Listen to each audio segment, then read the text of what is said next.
Pada dia bayi, baru semua.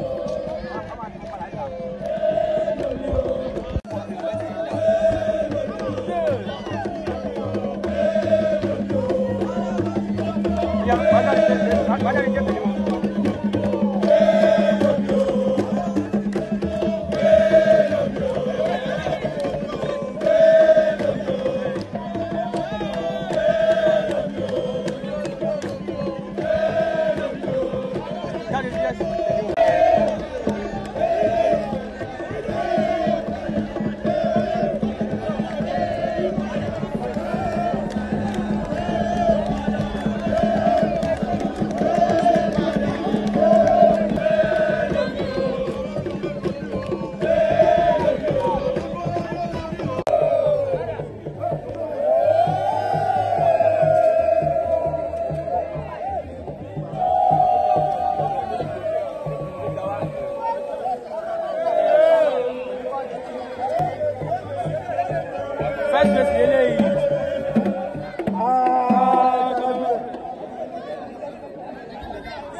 Kò tí ẹ balẹ̀ dáadáa ní ẹ̀yẹ́ tó wọ́n mú bí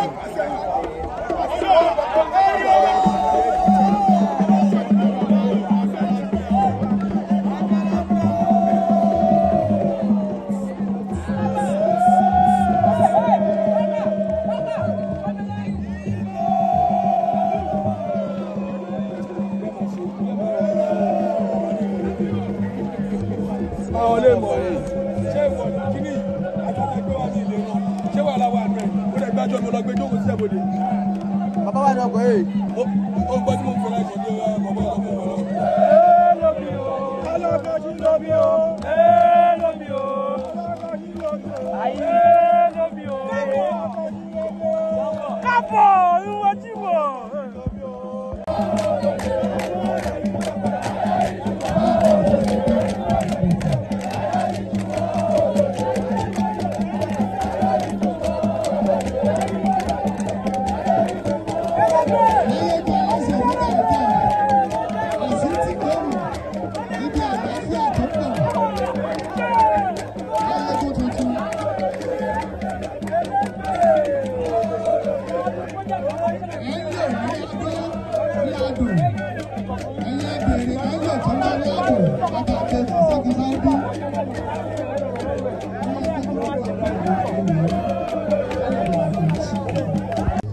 Makun tẹ́lẹ̀ kọ́ ni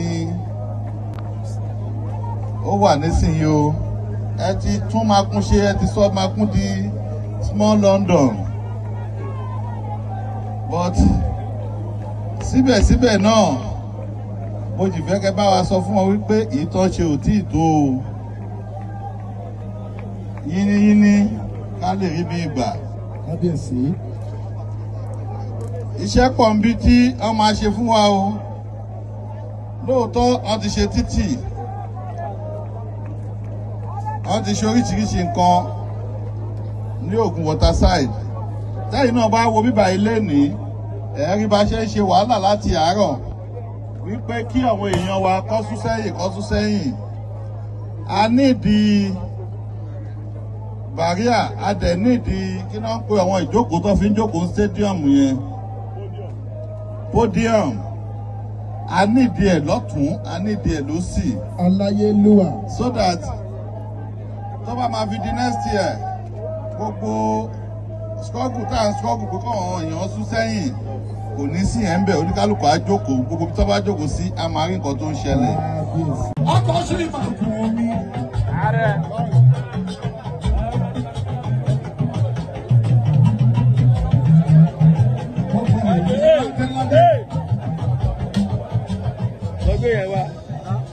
Lọ́gbé sí àìwá. Gbogbo orí adé tó ń bẹ ní ìkàlẹ̀. Bí ẹ̀gbẹ́ wa. Ṣẹ́gun Olújìmí.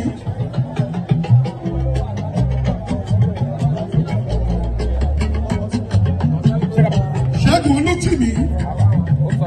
ọ̀sán rẹ̀ kájọ sún ọmọ mi. Ó yọrí jọ̀gbọ̀, ayọ̀rí ju wọ́n lóye, ayọ̀rí ju wọ́n lóye. Ẹ̀dùn.